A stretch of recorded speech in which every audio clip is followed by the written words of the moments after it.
علیکم ورحمۃ اللہ وبرکاتہ۔ آج ہم بات کریں گے کہ احرام باندھنے کی میقات کیا ہے جو لوگ حج اور عمرے کے لیے جاتے ہیں۔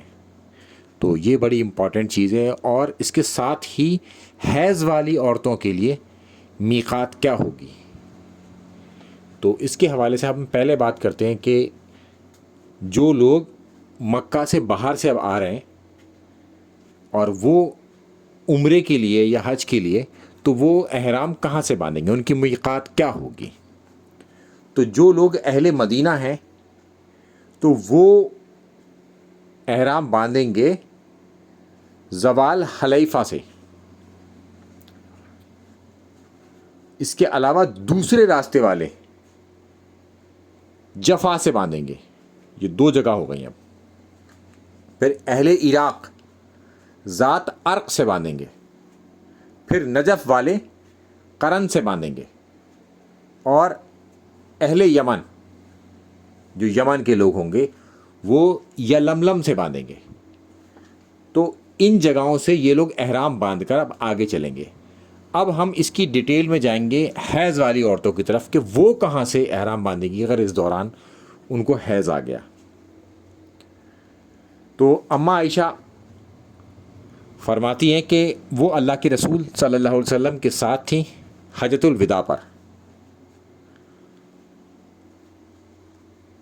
تو کچھ لوگوں نے احرام باندھا حج کا اور کچھ لوگوں نے باندھا احرام عمرے کا، اور اماں نے باندھا احرام عمرے کا۔ مگر جب اماں وہاں پہنچی تو ان کو حیض آ گیا اور وقت آ گیا عرفے کا، یعنی کہ حج کے دوران کا۔ تو اللہ کے رسول صلی اللہ علیہ وسلم نے ان سے فرمایا کہ تم اب اپنے بال کھول دو، اب تم عمرہ رہنے دو، اپنے بال کھول دو، کنگھی کر لو۔ اور پھر اماں نے حج کا احرام باندھا اور انہوں نے حج کرنا شروع کر دیا اس حوالے سے۔ اور جب ان کا حیض پورا ہو گیا تو اللہ کے رسول صلی اللہ علیہ وسلم نے ان کے بھائی عبد الرحمن بن ابی بکر رضی اللہ تعالیٰ عنہ کو بھیجا ان کے ساتھ، اور ان کی سواری کے وہ پیچھے بیٹھ کے گئیں، وہ آگے چلا رہے تھے۔ اور پھر وہ مسجد عائشہ جو آج کے نام سے مشہور ہے اس مقام پر پہنچی۔ وہاں جا کر انہوں نے احرام باندھا عمرے کا، اور پھر آ کر عمرہ کیا اور احرام کھول دیا۔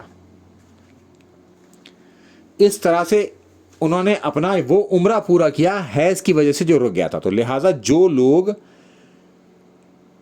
مکہ میں پہنچ جاتے ہیں اور پہنچنے کے بعد مسجد عائشہ جا کے حج کر رہے عمرہ کر رہے ہوتے ہیں، بار بار گنجی کرا رہے ہوتے ہیں اپنی، بار بار کئی عمرے کر لیتے ہیں وہ اس سے، تو یہ صرف حیض والی عورتوں کے لیے ہے، دیگر لوگوں کے لیے نہیں ہے۔ اچھا، ایک سفر میں ایک ہی عمرہ ہے، ایک سے زیادہ عمرہ ثابت ہی نہیں۔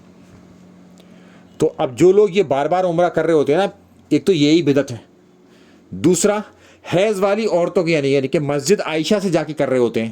تو مسجد عائشہ سے تو صرف حیض والی عورتوں کا ہی ثابت ہے، وہ بھی اماں عائشہ کا۔ ان کے بھائی جب ان کے ساتھ گئے تھے تو انہوں نے احرام نہیں باندھا تھا، اگر وہ میقات سمجھتے ہوتے تو پھر وہ بھی احرام باندھ کر جاتے اور عمرہ کرتے۔ تو ان کے بھائی نے عمرہ نہیں کیا، صرف اماں عائشہ نے عمرہ کیا۔ لہٰذا حیض والی عورتیں اگر اس طرح کی ہوں گی تو وہ وہاں سے جا کر عمرہ کریں گی، دیگر لوگوں کے لیے یہ نہیں ہے۔ اگر کوئی کرتا ہے تو بس وہ کر ہی رہا ہے، اس کا یہ عمرہ نہیں ہے۔ ہاں، اگر کسی عورت کو حیض آ گیا ہے تو وہ وہاں سے عمرہ کرے گی، اور بار بار عمرہ کرنا جا کر یہ بھی بدعت ہے، چونکہ ایک سفر میں ایک عمرہ، اور مردوں نے اماں عائشہ والی جگہ سے، یعنی کہ جو مسجد عائشہ ہے آج، وہاں سے کسی مرد نے بھی کبھی اصحاب میں سے کبھی کوئی عمرہ نہیں کیا۔